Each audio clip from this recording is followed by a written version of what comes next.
ఇచ్ఛ, ఆశ, ఆపేక్ష, ఆకాంక్ష వీటి ఆలంబనతోనే మానవ జీవితం కొనసాగుతుంటుంది కాదా? ఎవరైనా మిమ్మల్ని ప్రశ్నించారనుకోండి, మీరెవరు అని. దానికి మీ సమాధానం ఎలా ఉంటుంది? మీరే ఆలోచించండి.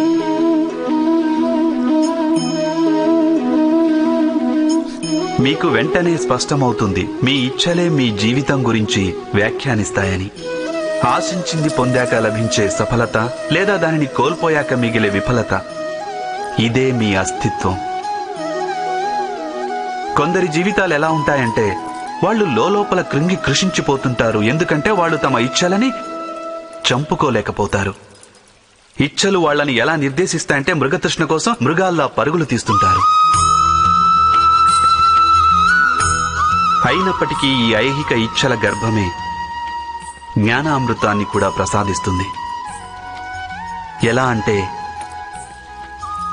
ఇచ్ఛలు అసంపూర్ణంగా ఉన్నా, నెరవేరకున్నా అప్పుడు అక్కడి నుంచే జ్ఞాన కిరణాలు ఉత్పన్నమవుతాయి మానవుల అంతరాత్మలో.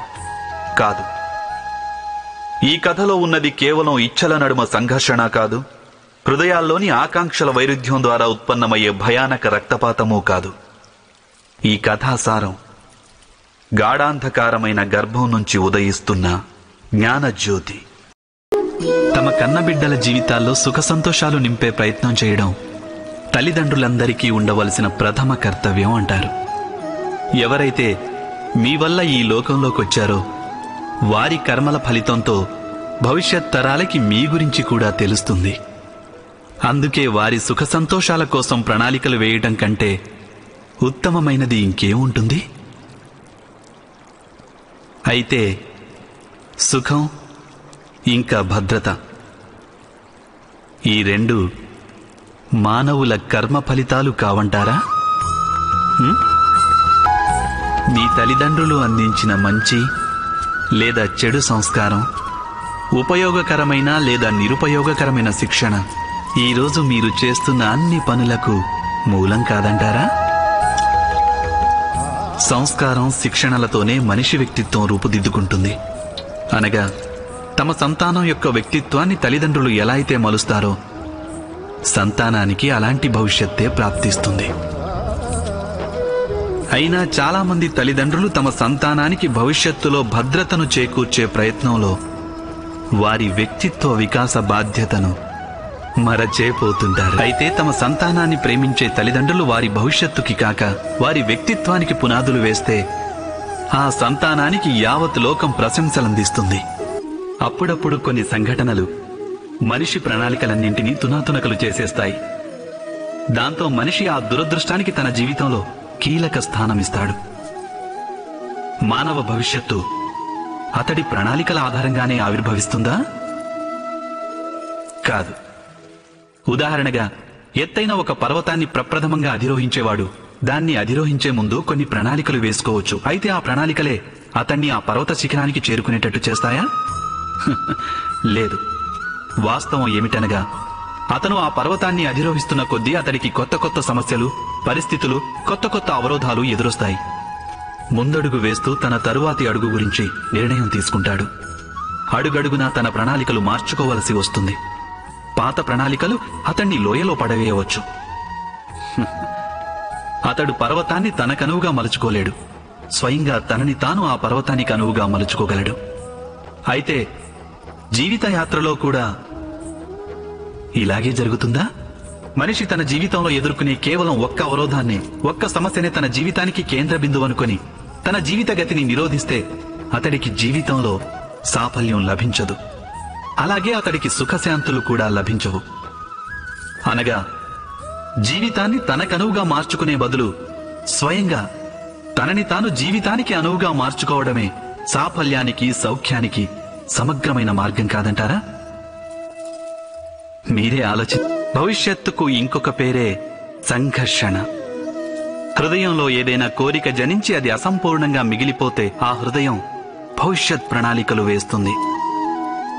భవిష్యత్తులో తన కోరిక నెరవేరుతుందనుకొని కలలు కంటూ ఉంటుంది. కానీ జీవితం జీవితం రానున్న భవిష్యత్తులోనూ లేదు, గతంలోనూ ఉండదు. జీవితం అన్నది ఈ క్షణంలోనే ఉంటుంది. అనగా ఈ క్షణాన అనుభవించేదే జీవితానుభవం. మనకి ఈ విషయం తెలిసినప్పటికీ ఈ చిన్న సూత్రాన్ని కూడా అర్థం చేసుకోలేం. గత స్మృతుల వలయంలో చిక్కుకొని కొట్టుమిట్టాడుతూ ఉంటాము, లేదా రానున్న భవిష్యత్తు కోసం ప్రణాళికలు వేసుకుంటాం. కానీ జీవితం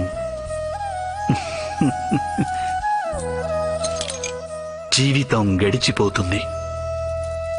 ఈ సత్యం మన మనస్సులో నాటుకుపోవాలి. మనం భవిష్యత్తును చూడనూలేం, రానున్న భవిష్యత్తును నిర్మించనూలేం. మనం కేవలం ధైర్య సాహసాలతో భవిష్యత్తును ఆలింగనం చేసుకోగలం, స్వాగతం పలుకగలం ఆ భవిష్యత్తుకు. అలా చేస్తే జీవితంలోని ప్రతి క్షణం చైతన్యంతో నిండిపోదా? మీరే ఆలోచించండి. పూర్వీకుల ఇష్టాలు, ఆశలు, మహత్తర కాంక్షలు, కోపాలు, వైరాలు, పగలు అవే తరువాతి తరాల వారికి వారసత్వంగా మిగులుతాయి. తమ సంతానానికి సమస్త సుఖ సంతోషాల్ని ఇవ్వాలని తల్లిదండ్రులు ఆకాంక్షిస్తారు. వాస్తవంలో వారిచ్చేది తమ దురదృష్టాల ముల్లె మాత్రమే. వారివ్వాలనుకున్న అమృతంతో సంతానానికి వారు విషం నింపిన కలశాన్ని కూడా ఇస్తుంటారు. మీరే ఆలోచించండి. మీ సంతానానికి మీరేమిచ్చారు నేటిదాకా?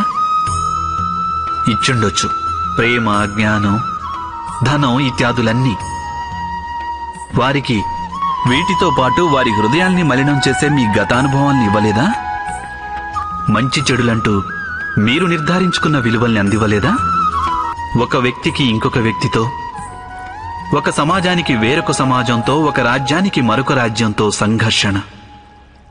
ఇవన్నీ పూర్వభ్రమల ఫలితాలు కావంటారా? హత్య, మృత్యువు, రక్తపాతం ఇవన్నీ పూర్వానుభవాల ఫలితాలు కావా? అనగా తమ సంతానానికి తల్లిదండ్రులు జన్మదానంతో పాటుగా మృత్యుదానం కూడా ఇస్తుంటారు. ప్రకాశించే ప్రేమతో పాటు ద్వేషమనే అంధకారాన్ని కూడా ఇస్తుంటారు. మనుష్యుల హృదయాలందు భయం ఎప్పుడూ కొలువుదీరి ఉంటుంది. ఒక పరి సంపదలు నశిస్తాయన్న భయం, ఒక పరి అవమాన భయం, ఒక పరి తమవారు దూరమవుతారన్న భయం. అందుకే ఇలా భయం కలగడం మనందరికీ సహజమే అనిపిస్తుంది. ఇంతకీ ఎప్పుడైనా ఆలోచించారా?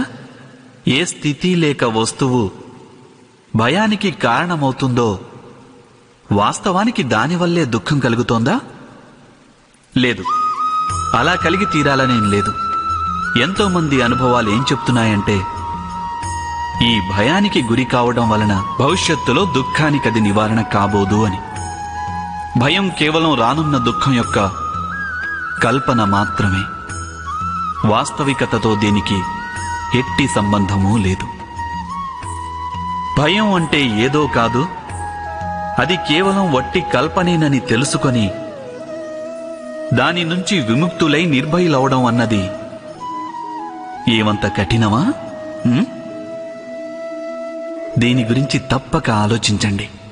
ఈ జగత్తులో ప్రతి వ్యక్తికి ఏదో ఒక విధమైన బలహీనత తప్పక ఉంటుంది. ఎలాగంటే, ఒకడు బహువేగంగా పరిగెత్తలేకుంటే మరొకడు అధిక భారం మోయలేకపోవచ్చు. ఒకడు చికిత్స లేని రోగంతో బాధపడుతుంటే ఇంకొకడు పఠించిన పాఠాలను జ్ఞాపకం ఉంచుకోలేకపోవచ్చు. ఇలాంటి ఉదాహరణలు అనేకానేకం ఉన్నాయి. జీవితంలో సర్వము ప్రాప్తించినవాడు ఎవరినైనా మీరు ఎరుగుదురా? కానీ మనం జీవితాంతం ఒక్క బలహీనతను జీవితానికి కేంద్రంగా భావిస్తుంటాం.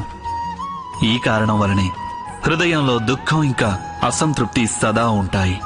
దౌర్బల్యం అనేది మనుషుల జన్మతఃనో లేక ప్రమాదవశానో ఏర్పడుతుంది. కానీ ఆ దౌర్బల్యాన్ని చాలామంది మనుషులు తమ పరిధిగా భావిస్తారు. కానీ కొందరు వ్యక్తులు ఇలా కూడా ఉంటారు. వారు తమ పురుషార్థంతోనూ శ్రమతోనూ వారిలోని దౌర్బల్యాన్ని పరాజితం చేస్తారు. మరి వారికి ఇతరులకి ఉన్న భేదమేమిటి? ఇదెప్పుడైనా మీరు ఆలోచించారా? దీనికి సమాధానం సరళమైందే. ఏ వ్యక్తి అయితే దౌర్బల్యం వల్ల పరాజితుడు కాడో, ఎవరైతే పురుషార్థం నెరవేర్చాలనే సాహసం గుండెల్లో నింపుకుంటారో వారు దౌర్బల్యాన్ని అధిగమించి వెళ్తారు. అంటే దౌర్బల్యం అనేది ఆ ఈశ్వరదత్తమే. కాని పరిధులు ఏర్పరుచుకునేది మనుషుల మనసే. మానవుల అన్ని సంబంధాలకు ఆధారం అపేక్ష. భర్త ఎలా ఉండాలని అడిగితే నా జీవితాన్ని సుఖ సంతోషాలతో నింపేయాలంటారు. భార్య ఎలా ఉండాలని అడిగితే ఎప్పటికీ నా పట్ల అంకితమై ఉండాలంటారు. సంతానం ఎలా ఉండాలంటే తమకు సేవ చేయాలని తమ ఆదేశాలు పాటించాలి అంటారు.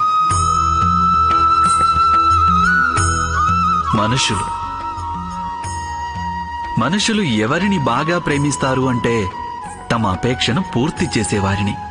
అయితే అపేక్షకు భంగం కలగడము మామూలే. ఎలా? ఎందుకంటే ఈ అపేక్ష మనుషుల మస్తిష్కంలో జన్మిస్తుంది. ఏ ఇతర వ్యక్తి వారి అపేక్షల గురించి తెలుసుకోలేకపోతాడు. పూర్తి చేయాలన్న తపన ఎంతగా ఉన్నప్పటికీ ఏ మనిషి ఇతరుల అపేక్షలను పూర్తి చేయలేకపోతాడు. ఇక అక్కడి నుంచే జన్మిస్తుంది సంఘర్షణ. అన్ని సంబంధాలు సంఘర్షణ రూపంలోకి పరివర్తన చెందుతాయి.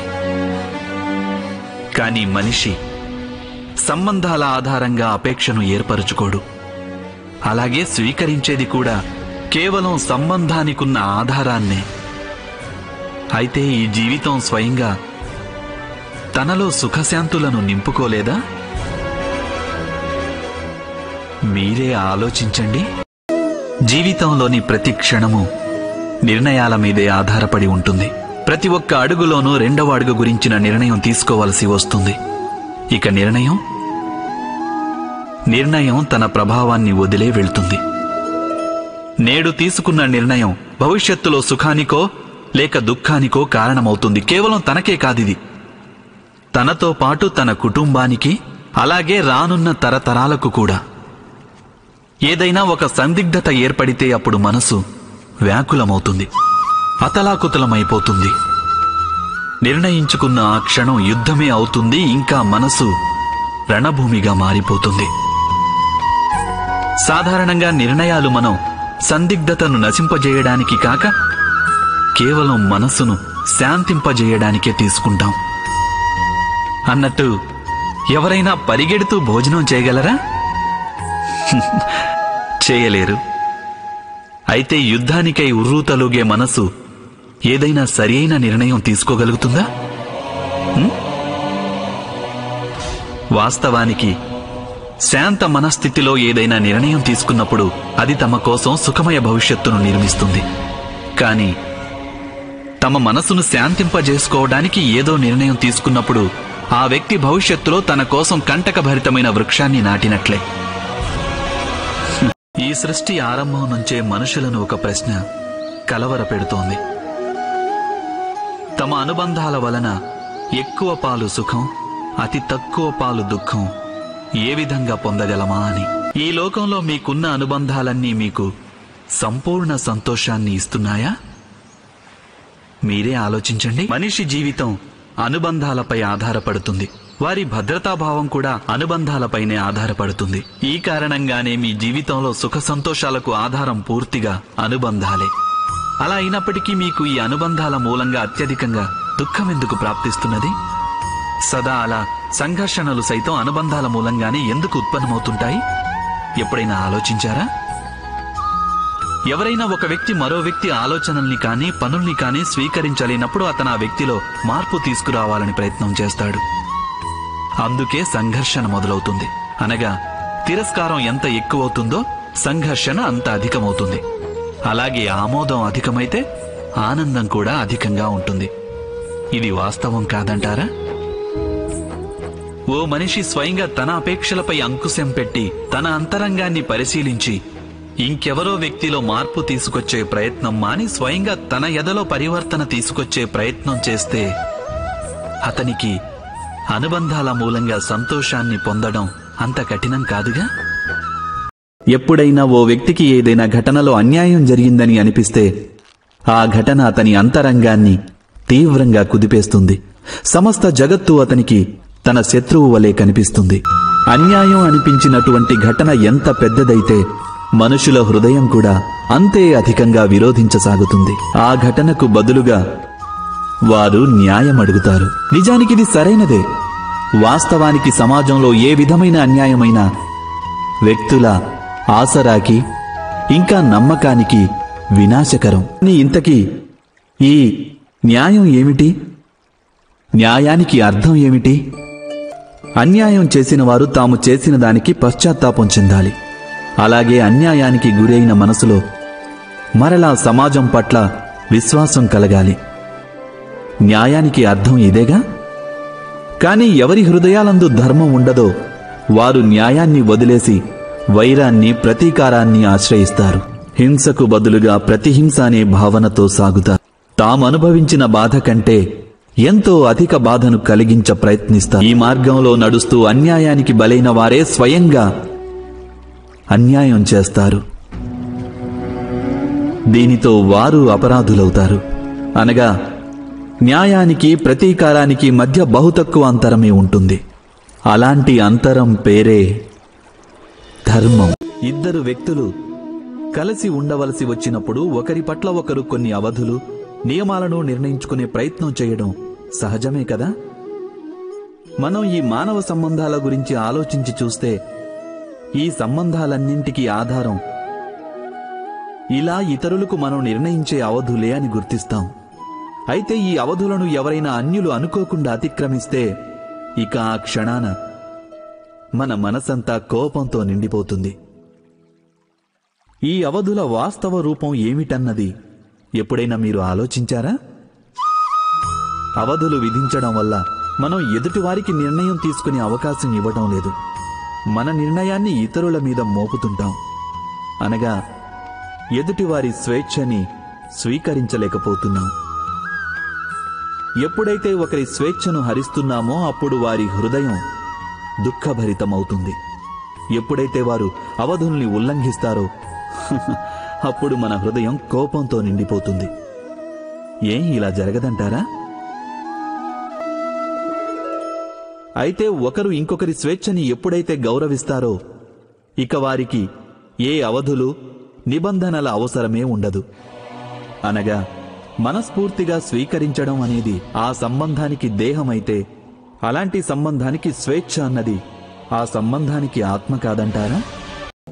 నిర్ణయాలు తీసుకునే క్షణాన మనం సాధారణంగా ఇంకొకరి సలహా, సూచన, బుద్ధి లేదా సానుభూతి మీద ఆధారపడుతూ ఉంటాం. అలాగే మన భవిష్యత్ జీవితం మనం ఈరోజు తీసుకునే నిర్ణయంపై ఆధారపడి ఉంటుంది. అయితే ఇక మన భవిష్యత్తు ఎవరో అన్యుల సానుభూతి, ఎవరో అన్యుల సలహాల పర్యవసానమేనా? అలాగే మానవ జీవితం ఎవరో అన్యుల బుద్ధి యొక్క పరిణామమేనా? ఈ విషయం మనం ఎప్పుడైనా ఆలోచించామా? ఇది మనందరికీ తెలిసిందే కదా. ఒకే పరిస్థితిలో వేరువేరు వ్యక్తులు వేర్వేరుగా ఆలోచిస్తుంటారు. దేవాలయంలో నిలబడ్డ భక్తుడు దానం చెయ్యాలనుకుంటాడు. కానీ ఒక దొంగ అవకాశం దొరికితే దేవుడి నగలు దొంగిలించాలి అనుకుంటాడు. మనసులో ధర్మమున్నవారు ధర్మబద్ధమైన సలహా ఇస్తారు. ఇక మనసులో అధర్మం ఉన్నవారు అధర్మ మార్గం చూపిస్తారు. ధర్మబద్ధమైన సలహా స్వీకరించినప్పుడే మనిషికి సుఖశాంతులు లభిస్తాయి. కానీ ధర్మబద్ధమైన సలహాలు స్వీకరించి ఆచరించాలంటే ఏ వ్యక్తికైనా మనసులో ధర్మం ఉండాలి. అనగా ఇతరుల నుంచి సూచనలు కానీ సలహాలు కానీ స్వీకరించే ముందు మీ హృదయాలలో ధర్మాన్ని ప్రతిష్ఠించుకోవాలి. ఇది యథార్థం కాదా? మీరే ఆలోచించండి. ఎప్పుడూ తండ్రి తన పుత్రుడు సుఖపడాలనే కోరుకుంటాడు. వాని భవిష్యత్తు గురించే నిరంతరం చింతిస్తూ ఉంటాడు. ఈ కారణం వలనే బహుశా తన సంతానం యొక్క భవిష్యత్తుకు మార్గాన్ని స్వయంగా తనే నిశ్చయించే ప్రయత్నం చేస్తూ ఉంటాడు. తండ్రి తాను ఏ మార్గాన నడిచాడో, ఏ మార్గంలోని సంకట పరిస్థితులను స్వయంగా చూశాడో, ఏ మార్గంలోని వెలుగు నీడల్ని స్వయంగా చూసి తెలుసుకున్నాడో అదే మార్గంలో తన పుత్రుని కూడా నడవమంటాడు. ఈ కోరికే ఉంటుంది ప్రతి తండ్రికి. నిస్సందేహంగా ఉత్తమ భావనే ఇది. అయితే ఈ ప్రశ్నల గురించి కొంచెం ఆలోచించడం మనం మరచిపోతుంటాం. ఏమిటా ప్రశ్నలు? మొదటి ప్రశ్న, కాలంతో పాటు ప్రతి మార్గంలోనూ మార్పులు రావంటారా? అలాగే కాలంతో పాటు కొత్త పరిస్థితులు ఎదుర్కోరంటారా? మరి గతించిపోయిన కాలం నాటి అనుభవాలు కొత్త తరానికి ఎలా ఉపయోగపడతాయి?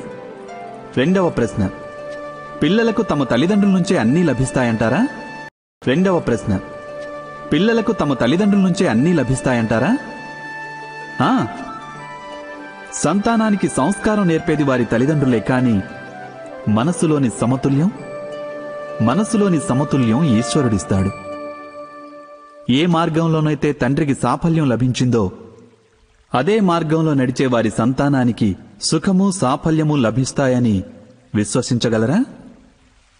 చివరి ప్రశ్న, జీవితంలో ఎదురయ్యే సంఘర్షణలు సవాళ్ల వలన ప్రయోజనం లేదంటారా? ప్రతి ఒక్క కొత్త ప్రశ్న కొత్త సమాధానానికి తెరతీయదంటారా? అయితే మరి సంతానాన్ని కొత్త కొత్త ప్రశ్నలు, సంఘర్షణలు, సవాళ్లకు దూరంగా ఉంచడం, దీన్ని వారికి మంచి చేయడం అంటారా, లేక హాని చేయడం అంటారా? అనగా ఏ ప్రకారంగా సంతానం యొక్క భవిష్యత్తును నిర్మించడానికి మారుగా వారి వ్యక్తిత్వానికి రూపుదిద్దటం శ్రేష్టమో, అదేవిధంగా సంతానం యొక్క జీవిత మార్గాన్ని నిశ్చయించడానికి మారుగా వారికి కొత్త కొత్త సంఘర్షణలు ఎదుర్కొనడానికి మనోబలం, విజ్ఞత అందించడం ఎక్కువ ప్రయోజనకరం కాదంటారా? మీరే ఆలోచించండి. ఏదైనా ఒకరి కోరికకు, ఆశకు భంగం కలిగితే అప్పుడు వారి హృదయం క్రోధంతో నిండిపోతుంది. తన నిరాశకు, బాధకు కారణమైన ఆ వ్యక్తిని తాను దండించే ప్రయత్నం చేస్తాడు. మరైతే ఇలా మన కోరికకు, ఆశకు భంగం కలగడం అన్నది సదా ఇంకొకరి అపరాధమే అవుతుందా? కోరికలు సఫలం కాకపోవటానికి కారణాలు అనేకం ఉంటాయి. కొన్ని కోరికలు అనుకోని విధంగా సఫలం కాకుంటే ఇక కొన్నిటికి విధి కారణం కావచ్చు. అయినా అప్పుడప్పుడు కోరికల స్వరూపమే ఎలా ఉంటుందంటే అవి సఫలం కాలేనివై ఉంటాయి. మరి పరిస్థితుల్ని విచారించకుండా ఇంకొకరిని అపరాధిని తప్పు పట్టడం న్యాయం కాదు, ప్రతీకారమవుతుంది. న్యాయానికి ఆధారమైనది దయ, కరుణ. అలాగే ప్రతీకారానికి ఆధారం క్రోధం, అహంకారం. అనగా హృదయంలో కరుణను ధారణ చేయకుండా ఇంకొకరి అపరాధం గురించి న్యాయ విచారణ చేయడం, దానికి వారిని దండించడం పూర్తిగా ధర్మ విరుద్ధం కాదా? మీరే ఆలోచించండి. శకునాలు, పూర్వ అనుభవాల మీద ఆధారపడి మనం భవిష్యత్తులో సుఖదుఖాల గురించి ఆలోచిస్తుంటాం. భవిష్యత్తులో దుఃఖ కారణాన్ని నివారించడానికి మనం ఈరోజు ప్రణాళికలు వేసుకుంటాం. అయితే రానున్న కష్టాలను ఈరోజు నిర్మూలించడం వల్ల మనం పొందేది లాభమా లేక పొందేది నష్టమా? మనలో ఎప్పుడూ ఈ ప్రశ్న ఉదయించదు. యథార్థం చెప్పాలంటే సమస్యలు, వాటి పరిష్కారం ఏకకాలంలో ఉద్భవిస్తాయి. వ్యక్తికైనా సరే, అలాగే ఈ సృష్టికైనా సరే. కాదా? మీరు మీ గత జీవితాన్ని గుర్తు చేసుకోండి, చరిత్రనే చూడండి. సమస్య ఉత్పన్నమయ్యే ప్రతి ఒక్క సందర్భంలోనూ ఆ సమస్యను పరిష్కరించగలిగే శక్తి ఉత్పన్నమవుతుందని తెలుస్తుంది. ఈ శక్తే సృష్టిని నడిపిస్తుంది. యథార్థానికి సమస్యలే శక్తి ఉద్భవించడానికి కారణాలవుతాయి. సమస్యను ఎదుర్కొన్న ప్రతి వ్యక్తి దాన్ని అధిగమించిన తరువాత పరిణామ క్రమంలో ముందడుగు వేస్తాడు. అతని బుద్ధి వికసిస్తుంది. ఆత్మవిశ్వాసంతో పరిపూర్ణుడయ్యేది కేవలం అతను మాత్రమే కాదు, అతనితో పాటు సమస్త విశ్వము వికసిస్తుంది. ఇది సత్యం కాదంటారా? సంప్రదాయంలో ధర్మం నివసిస్తుంది. అలాగే సంప్రదాయాలే ధర్మాన్ని పరిరక్షిస్తుంటాయన్నది సత్యమే. మరైతే కేవలం సంప్రదాయమే ధర్మమా? ఆలోచించండి. వాస్తవానికి ఈ పాషాణంలో శిల్పం దాగి ఉంది. అదేవిధంగా సంప్రదాయంలో ధర్మం దాగి ఉంటుంది. పాషాణంలో శిల్పం ఉంది, కాని పాషాణమే శిల్పం కాదు. శిల్పానికి ఆకృతినివ్వడానికి దాన్ని చెక్కవలసి ఉంటుంది. అనవసరమైన భాగాలను దూరం చెయ్యక తప్పదు. సరిగ్గా అదేవిధంగా సంప్రదాయంలో ధర్మాన్ని వెతికి పట్టుకోవాలి. అది ఎలాగంటే ఇంద్రపూజ అనే సంప్రదాయానికి దూరమై గోవర్ధన పూజ అనే ధర్మాన్ని అనుసరించకపోతే యాదవులకు తమ ముక్తి మార్గము లభించుండేది కాదు. అనగా సంప్రదాయాన్ని పూర్తిగా విడనాడేవారు ధర్మానికి దూరమవుతుంటారు. అలాగే సంప్రదాయాన్ని గుడ్డిగా అనుసరించే వారికి కూడా ధర్మ మార్గం ప్రాప్తించడం దుర్లభం. హంసకు నీరక్షీర న్యాయం తెలుసు అంటారు.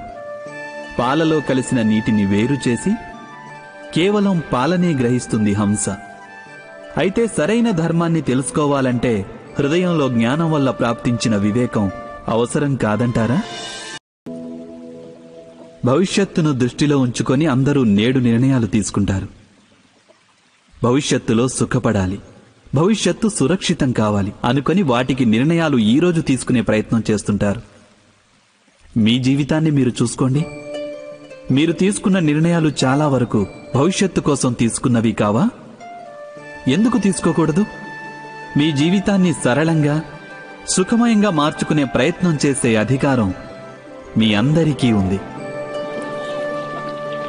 కానీ భవిష్యత్తు ఎవరికీ తెలియనిది. కేవలం మీరు ఊహించుకోవచ్చు అంతే. అంటే జీవితంలోని అన్ని ముఖ్యమైన నిర్ణయాలు మీ ఊహల ఆధారంగానే తీసుకుంటారు మీరు. అయితే నిర్ణయాలు తీసుకోవటానికి ఏదైనా ఇంకొక మార్గం లేదంటారా? ఆలోచించండి. సకల సుఖాలకు ఆధారం ధర్మమే. ఆ ధర్మం మనిషి హృదయంలో వసిస్తుంది. అందుకే ప్రతి నిర్ణయానికి ముందు మీరు మీ మనస్సులో అవశ్యం ఈ ప్రశ్న వేసుకోండి: ఈ నిర్ణయం స్వార్థం నుంచి పుట్టిందా లేక ధర్మం నుంచా అని. ఇది సరిపోదంటారా?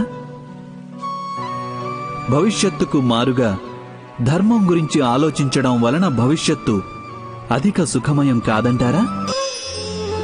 ఎవరికైనా అపరాధానికి దండన లభిస్తే అటువంటప్పుడు అది అన్యాయమని ఆ వ్యక్తి మనసు రోధిస్తుంది.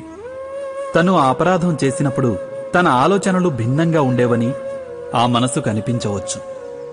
అపరాధం జరిగాక ఆ వ్యక్తి దానికి పశ్చాత్తాపం చెందాడు. తన ఆలోచనల్లో పరివర్తన వచ్చింది. మరి ఆ వ్యక్తికి దండన ఎందుకు లభించింది? నిజానికి ఒక చర్య జరిగిందంటే దానికి ప్రతిచర్య కూడా అనివార్యం. కర్మానుసారమే ఫలితం ఉంటుంది. ఇంకొకరికి ప్రేమ పంచితే సుఖం ప్రాప్తిస్తుంది. ఇంకొకరిని హత్య చేస్తే మృత్యుదండన లభిస్తుంది.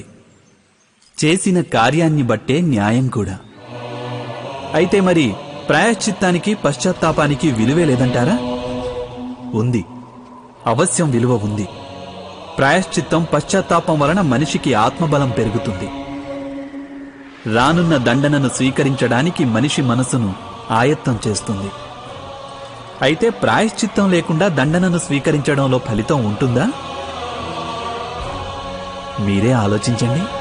ఎప్పుడైనా మనం చేసే మంచి పనుల మూలంగా దుఃఖం లభించి ఇంకొకరికి వారు చేసిన చెడు పనుల మూలంగా సుఖం లభిస్తే మనసుకి తప్పకుండా అనిపించవచ్చు, అలా సత్కార్యాలే చేయడం వల్ల, ధర్మాన్ని అనుసరించటం వల్ల కలిగే ప్రయోజనమేమిటి అని.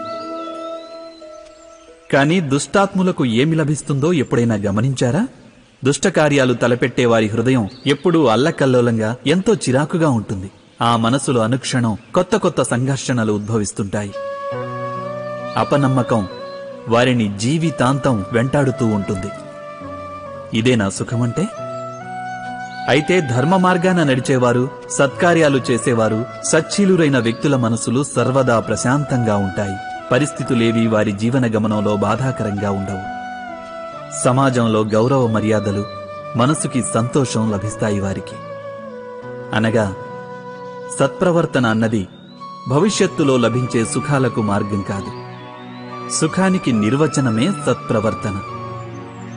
అదేవిధంగా దుష్ప్రవర్తన అన్నది భవిష్యత్తులో ఎదురయ్యే దుఃఖాలకు మార్గం కాదు. అధర్మం చేసిన క్షణమే అది దుఃఖాలను ఉత్పన్నం చేస్తుంది. ధర్మం ఆచరిస్తే సుఖం రాదు. ధర్మానికి మరో పేరే సుఖం. మనిషి జీవితాన్ని నడిపించేది భయం. మనిషి సదా భయానికి కారణం అన్వేషిస్తాడు. జీవిత గమనంలో మనం ఎంచుకునే మార్గాలు, ఆ మార్గాలను కూడా మనం భయం కారణంగానే ఎంచుకుంటాం. అయితే ఈ భయం వాస్తవికమేనంటారా? ఆలోచించండి. భవిష్యత్తులో తనకు ఏదైనా ఆపద వస్తుందన్న అనుమానమే భయం. కానీ భవిష్యత్తును నిర్దేశించేదెవరు? అది మన చేతుల్లోనో లేక మన ప్రత్యర్థుల చేతుల్లోనో ఉండదు. భవిష్యత్తు ఈశ్వరాధీనంలోనే ఉంటుంది. అయితే ఎవరైనా మీకు హాని తలపెట్టాలనుకొని ఏదైనా ప్రణాళిక వేసుకుంటే వారి వల్ల వాస్తవంగా హాని జరుగుతుందని చెప్పగలరా? లేదు. కానీ భయంతో నిండి ఉన్న మనసు మనకు ఎక్కువ హానికరమవుతుంది. ఇది సత్యం కాదంటారా? విపత్కర పరిస్థితిలో భయావహ హృదయం అనుచిత నిర్ణయాలు తీసుకుంటుంది. అది విపత్తును అధిక బాధాకరం చేస్తుంది. కానీ విశ్వాసంతో నిండిన హృదయం విపత్కర పరిస్థితిని కూడా సులువుగా అధిగమించగలదు. అనగా ఏ కారణం వల్ల మనిషి తన హృదయంలో భయానికి స్థానం ఇస్తాడో భయం సరిగ్గా దానికి విరుద్ధమైన ఫలితాన్నిస్తుంది. జీవితంలోని సంఘర్షణలను ఎదుర్కొనే శక్తి తన మనస్సుకు లేదని తలిచేవారికి తమ ఆత్మబలం మీద విశ్వాసం ఉండదు. అప్పుడు వారు సద్గుణాలను త్యజించి దుర్గుణాలను అలవర్చుకుంటారు. యథార్థానికి మనిషి మనసులో ఆత్మవిశ్వాసం లోపించినప్పుడే వాని మనస్సులో దుర్మార్గం జనిస్తుందని గుర్తించాలి. ఆత్మవిశ్వాసమే సచ్చీలతను ధారణ చేస్తుంది. ఈ ఆత్మవిశ్వాసం అంటే ఏమిటి? జీవితంలోని సంఘర్షణలు తమను నిర్వీర్యం చేస్తాయని నమ్మేవారు తమ ఆత్మవిశ్వాసాన్ని కోల్పోతారు. వారు సంఘర్షణలను అధిగమించడానికి మారుగా వాటిని వదిలించుకోవాలనే ప్రయత్నం చేస్తుంటారు. అలా కాక సంఘర్షణలు తమను అధిక శక్తివంతం చేస్తాయని విశ్వసిస్తే సరిగ్గా వ్యాయామం వలన దేహశక్తి పెరిగినట్లు ప్రతి ఒక్క సంఘర్షణతో పాటు వారిలో ఉత్తేజం పెరుగుతుంది. అనగా ఆత్మవిశ్వాసం అంటే ఏదో కాదు, అది ఒక మానసిక స్థితి. జీవితాన్ని దర్శించే ఒక అద్భుత దర్పణమది. అయినా జీవితాన్ని దర్శించగలిగే సామర్థ్యం మనిషి వశంలోనే ఉంటుంది కదా? మీరే ఆలోచించండి. అధికార దాహం అందరి హృదయాల్లోనూ ఆవరించి ఉంటుంది. ప్రతి వ్యక్తి తనదంటూ ఒక రాజ్యాన్ని నిర్మించుకోవాలని ప్రయత్నిస్తుంటాడు. అయితే ఆ రాజ్యం కురురాజ్యమంత పెద్దది కావచ్చు, లేకపోతే కుటుంబానికే పరిమితం కావచ్చు. తన అధికారాన్ని పొందే ప్రయత్నం మాత్రం అవశ్యం చేస్తాడు. అయితే అధికారానికున్న వాస్తవిక రూపం ఏమిటి? ఇదెప్పుడైనా మీరు ఆలోచించరా? ఒక మనిషి ఎంతమంది జీవితాలను ప్రభావితం చేయగలడో, ఎంతమంది జీవితాలలోని స్వేచ్ఛను అతను నియంత్రించగలడో అంత ఎక్కువ అధికారాన్ని అనుభవిస్తాడతను. నిజానికి అధికారానికి ఉన్న వాస్తవ స్వరూపం ఏమిటంటే అన్యుల జీవితంపై మనకున్న ప్రభావమే. కాని వాస్తవమైన ప్రభావం ప్రేమ, దయ, కరుణ ఇంకా ధర్మం నుంచి జన్మించేది కాదా? ఎప్పుడైతే మనిషి అధర్మంతో, కాఠిన్యంతో అధికారాన్ని పొందే ప్రయత్నం చేస్తాడో అప్పుడతను ఇతరుల హృదయంలో విరోధానికి, విద్రోహానికి అంకురార్పణ చేస్తాడు. దాని పరిణామం అనేది ఇలా ఉంటుంది. కొంతకాలం పాటు అతను తను బలసంపన్నుడు, శక్తిశాలి అనే అపోహలో ఉంటాడు. కానీ అది నిజమైన అధికారం కాదు. ఈ కారణంగానే భృగువు, వశిష్ఠుల వంటి ఋషుల్ని ఈనాటికీ పూజిస్తున్నారు. కాని రావణుణ్ణి, హిరణ్యకశిపుణ్ణి కాదు. ఈ జగత్తులో జన్మించే ప్రతి శిశువు ఎటువంటి గుణదోషాలు లేకుండా జన్మిస్తాడు. వాని అంతరాత్మలో ఎటువంటి సత్సంస్కార లక్షణాలు కాని, దుస్సంస్కార లక్షణాలు గాని ఉండవు. అనగా జన్మతః పిల్లల్లో ఎటువంటి గుణాలు కాని, దోషాలు కాని ఉండవు. అయితే ఈ గుణదోషాలనేవి ఏ విధంగా ప్రాప్తిస్తాయంటారు? ఇది మనం ఎప్పుడైనా ఆలోచించామా? తమ తల్లిదండ్రుల నోట నిరంతరం వినే మాటల యొక్క ప్రభావమే వారి సంతానం యొక్క హృదయ సంస్కారాన్ని తీర్చిదిద్దుతుంది. ఎలాగంటే గ్రామంలోని నదికి వెళ్లే మార్గంలో జనం పదే పదే నడవటం వల్ల ఒక కాలిబాట ఏర్పడుతుంది. అనగా అమ్మా నాన్నల మనసులోని కోరికలే వారి సంతానానికున్న సంస్కారంలోని దోషం లేదా గుణమై ప్రతిఫలిస్తాయి. ఇది సత్యం కాదంటారా? అయినప్పటికీ తమ సంతానంలో ఏదైనా దోషం కనిపించినప్పుడు వారి తల్లిదండ్రులు ఆశ్చర్యంతో దుఃఖంతో దిగ్భ్రాంతులవుతారు. వారి హృదయం వారిని నిలదీసి ప్రశ్నిస్తుంది, తమ సంతానానికి ఇంతటి కుసంస్కారం ఎలా వచ్చిందని. సత్యమేమిటంటే పిల్లల్లో తల్లిదండ్రులు అనాలోచితంగానే అయినా కుసంస్కార బీజాలని నాటుతుంటారు. అవి వారి పిల్లల మనోఫలకం మీద కుసంస్కార వృక్షాలై పెరుగుతాయి. అనగా తమ సంతానం సంస్కారవంతులుగాను ధర్మబద్ధంగానూ ఉండాలని ఆశించే ప్రతి తల్లి తండ్రి ముందుగా తమ మనసులోని కోరికలను నియంత్రించుకోవడం అనివార్యం కాదంటారా? మానవ స్వభావం ఏమిటంటే తనకు, తన కుటుంబానికి, తన సంతానానికి ఎప్పుడూ సుఖమే దక్కాలన్న ఆరాటం ఉంటుంది. ఈ కారణంగానే మనం సదా శ్రమకు, కష్టానికి దూరంగా ఉండాలనుకుంటాం. మన సుఖాన్ని, సౌకర్యాల్ని పెంచుకునే ప్రయత్నం చేస్తుంటాం. మీరు మీ జీవితం గురించి ఆలోచించండి. ఇది సత్యం కాదంటారా? మనం మన సంతానానికి సదా సుఖ సౌకర్యాలు కల్పించాలని ఆలోచిస్తుంటాం. కానీ మీరెప్పుడైనా ఆలోచించారా? కేవలం సౌఖ్యం వలన ఏం ప్రయోజనం ఉంటుందని? కేవలం సుఖ సౌకర్యాల్ని పొందడం వలన వారి జీవితం ఎలా ఉంటుంది అని? శరీరం శ్రమించినప్పుడే ఎక్కువ ఆరోగ్యంగా ఉంటుంది. బుద్ధి కూడా కఠిన సమస్యల్ని ఎదుర్కొన్నప్పుడే అది తేజోవంతమవుతుంది. ఇది మనందరికీ అనుభవగతమే. బహుశా మనం ఇది మరచిపోతుంటాం. మనస్సుకు, ఆత్మకు బాధలు వచ్చినప్పుడే అవి మరింత బలవర్ధకమవుతాయి. అనగా మనం మన సంతానాన్ని శ్రమకు, కష్టానికి దూరంగా ఉంచాలని ప్రయత్నించడం అంటే నిజానికి వారు సుఖపడే మార్గాన్ని మూసివేయడం కాదంటారా? మీరే ఆలోచించండి. అంకిత భావంతోనే సదా జ్ఞానం ప్రాప్తిస్తుంది. ఇది మనందరికీ తెలుసు. కానీ అంకిత భావంలో ఉన్న గొప్పదనం ఏమిటి? ఇదెప్పుడైనా మనం ఆలోచించామా?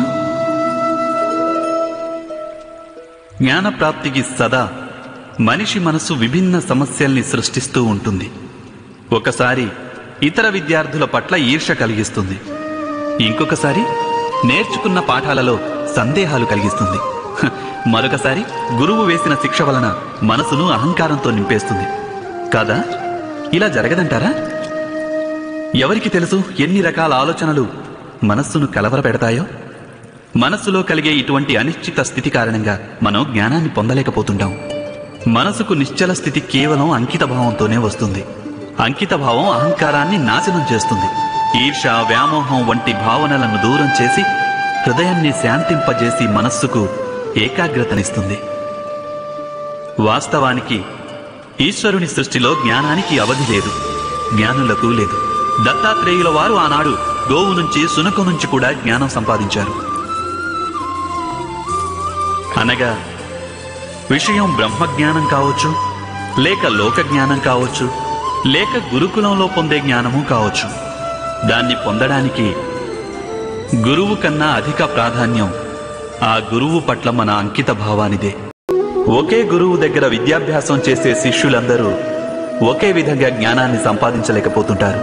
శిష్యులందరూ గురువు మాట నిజంగా వింటున్నట్టు కనిపిస్తారు, గురువుని పూజిస్తున్నట్టు కనిపిస్తారు.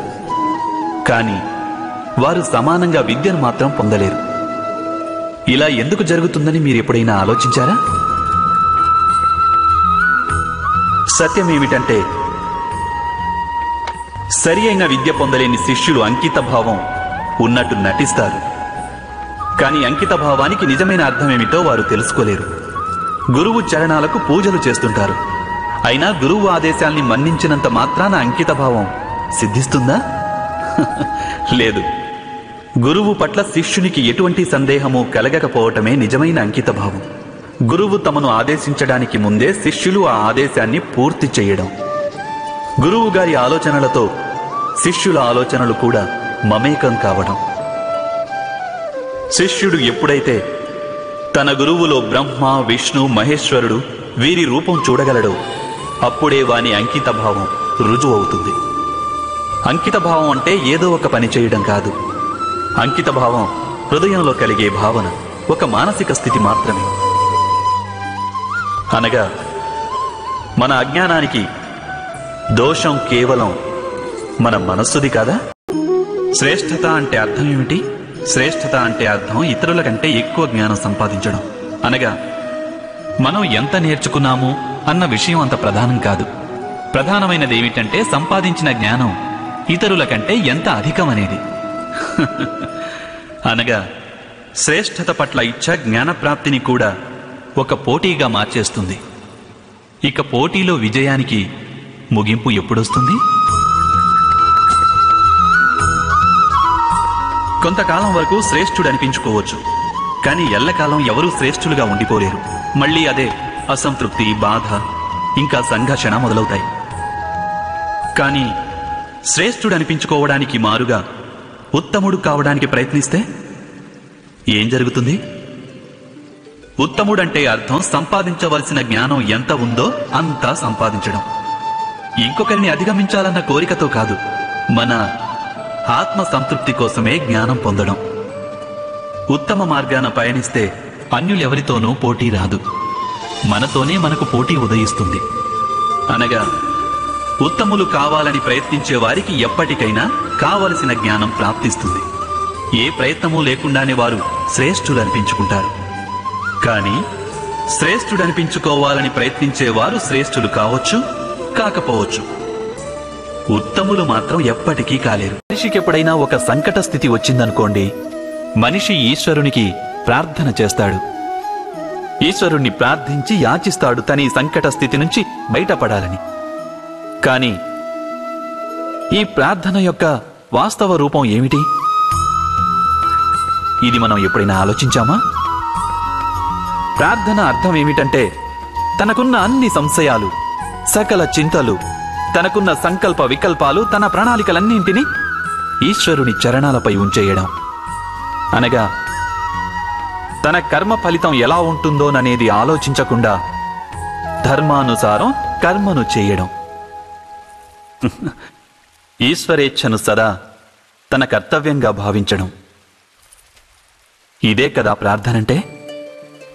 కానీ ఈశ్వరేచ్ఛను అర్థం చేసుకోగలగడం సంభవమేనంటారా?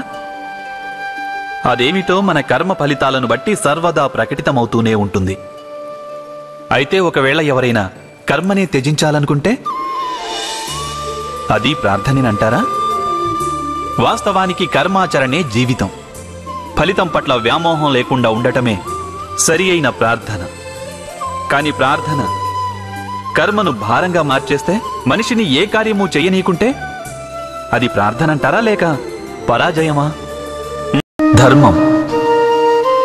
ధర్మం గురించి ప్రతి ఒక్కరూ ఆలోచిస్తారు. కొందరు తమకు సంబంధించిన ధర్మం గురించైతే, ఇంకొందరు ఇతరులకి సంబంధించిన ధర్మం గురించి. ఇతరుల అధర్మాలను గురించిన చర్చలు జరుగుతూనే ఉంటాయి. ధర్మం గురించి ఆలోచించని వారు నిజానికి ఎవరూ ఉండరనే చెప్పాలి. ఇంతకీ వాస్తవానికి ధర్మం అంటే ఏమిటి? దాని గురించి ఎవరైనా తెలుసుకోగలిగారా? ధర్మం మనిషిని అతని సాటి మనుషులతో, సమస్త సృష్టితో కలిసి సుఖంగా జీవించమని చెప్తుంది. ఈ కారణం చేతనే కేవలం ఒక ధార్మిక స్థలంలోనే మనిషికి ఎల్లప్పుడూ శాంతి లభిస్తుంది. అలాంటి అనుభవం మీకు కలగలేదా? అంటే అర్థం ధర్మం మనిషిలోని సంఘర్షణలన్నింటినీ నాశనం చేస్తుంది. మరి దీనర్థం మనిషికి సాటి మనుషులతో ఎలాంటి సంఘర్షణలు ఉండవని కాదు కదా? ఆలోచించండి. అంటే ప్రేమనేది ఉన్న చోట సంఘర్షణ ఉండక తప్పదా? ప్రేమనేది ఉన్న చోట సంఘర్షణ ఉండక తప్పదా? మీరు అవునంటారు కదా, ఖచ్చితంగా ఉంటుందంటారు. కానీ మీరు లోతుగా ఆలోచిస్తే మీకే తెలిసి వస్తుంది. ఎప్పుడైతే సంఘర్షణ జరుగుతుందో అప్పుడు ప్రేమను విస్మరిస్తుంటామని. ఆ తర్వాత కాంక్షలు జనిస్తాయి, అహంకారం కలుగుతుంది, క్రోధం కలుగుతుంది. కానీ ప్రేమ లేదు. ప్రేమనేది ఉదయించదు.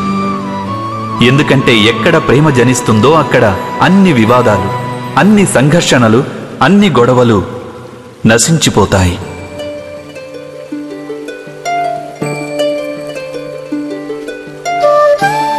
ఒకవేళ ఇటువంటి ప్రేమ సమస్త లోకం పట్ల ఏర్పడితే కేవలం మానవులపైనే కాదు, పశుపక్షాదుల మీద, గడ్డిపోచ మీద కూడా ఒకవేళ ఎవరికైనా హృదయంలో ప్రేమనేది ఉంటే ఇక క్రోధానికి కారణం ఏదైనా ఉంటుందంటారా?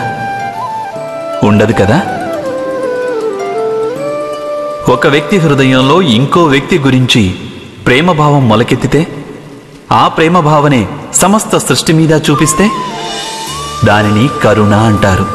కరుణ అంటే సమస్త విశ్వాన్ని స్వీకరించడం. కరుణ అంటే సమస్త విశ్వాన్ని స్వీకరించడం. అందరి మీద కేవలం ప్రేమ తప్ప ఇంకేమీ ఉండదు. ఎక్కడా ఇంకొకరితో విరోధం అనేదే ఉండదు. కరుణే వాస్తవానికి సమస్త ధర్మాల సారం. ధర్మం ఒకవేళ వృక్షమైతే కరుణే దాని మూలం, దాని జీవం. కానీ అప్పుడప్పుడు మానవుడు ధర్మం యొక్క మూలాన్నే విస్మరించే సమయం వస్తుంది. కొన్ని నియమాలకు, సంప్రదాయాలకు బందీగా ఉండిపోతాడు. కానీ కరుణను మర్చిపోతుంటాడు. ఇక ఈ జగత్తు నిండిపోతుంది సంఘర్షణలతో, ఈర్ష్యలతో, ఆక్రోశం, క్రోధం, వైరాలతో, అంటే అధర్మంతో. ఇక అప్పుడు పరమాత్ముడు అవతారమెత్తక తప్పదు, మానవులకు వాస్తవిక జ్ఞానాన్ని తెలియజెప్పేందుకు. మహాభారత కథ కూడా ఇటువంటి సన్నివేశాలతో కూడిన కథే. కొందరు వ్యక్తులు సంప్రదాయాలను ధర్మంగా భావించి జీవించేవారైతే ఇంకొందరు అధర్మానికి కట్టుబడి క్రోధము, వైరము, పదవీకాంక్షల ప్రభావంలో చిక్కుకొని ధర్మాన్ని నాశనం చేసేవారు. వ్యక్తికి సాటి వ్యక్తితో ప్రేమ ఉండేది, కానీ సమస్త విశ్వం పట్ల ప్రేమ ఉండేది కాదు. హృదయంలో, జగత్తులో కరుణ ఉండేది కాదు. ప్రతి మనిషి జీవితంలో ఇలాంటి సందర్భం తప్పకుండా వస్తుంది. వారి స్వప్నాలు, వారి ఆకాంక్షలు, వారి ఆశయాలు స్తంభించిపోతాయి. వారి ఆశా సౌధాలన్నీ చిన్నాభిన్నమైపోతాయి. ఒకవైపు ధర్మం ఉంటుంది, ఇంకోవైపు సుఖం ఉంటుంది. దీనినే ధర్మ సంకటం అని అంటారు. ధర్మాన్ని ఆచరించడమే సంకటంగా మారి ధర్మాన్ని త్యజించడమే సుఖాన్నిస్తుంది. మీరే ఆలోచించండి. ఒక్కోసారి తన వాళ్ళకే విరుద్ధంగా సత్యం పలికే అవసరం ఏర్పడవచ్చు. ఒక్కొక్కసారి ధనార్జన చేయాలనుకున్న వారికి సులువుగా ఇతరుల ధనం దొంగిలించే మార్గం కనపడవచ్చు. అప్పుడే ఒక శక్తివంతుడైన రాజ్యాధినేత లేదా ఒక రాజ్యాధికారిలో దాగున్న అధర్మం అనేది బయటపడుతుంది. ప్రతి ఒక్కరి జీవితంలో ఇలాంటి పరిస్థితులు ఏర్పడుతూనే ఉంటాయి. చాలామంది ఇలాంటి పరిస్థితిని తమకేర్పడిన ధర్మ సంకటమని గుర్తించలేరు. వారి జీవితంలో సంఘర్షణ ఉన్నట్లు వారికి ఏమాత్రం తెలియదు. ఒక ఈగ చక్కెర వైపు ఆకర్షింపబడినట్లు ఇలాంటి వారు కూడా అప్రయత్నంగా సుఖాల వైపు ఆకర్షింపబడతారు. వాస్తవానికి ధర్మ సంకట క్షణాలని ఈశ్వరుణ్ణి దర్శించే క్షణాలనుకోవాలి. మనం సంఘర్షణల్ని చూసి భయభ్రాంతులం కాకుండా, సుఖాలకి ఆకర్షితులం కాకుండా మన ధర్మంపై దృఢంగా నిలిస్తే ఆ ఈశ్వరుడి సాక్షాత్కారం అసాధ్యం కాదు.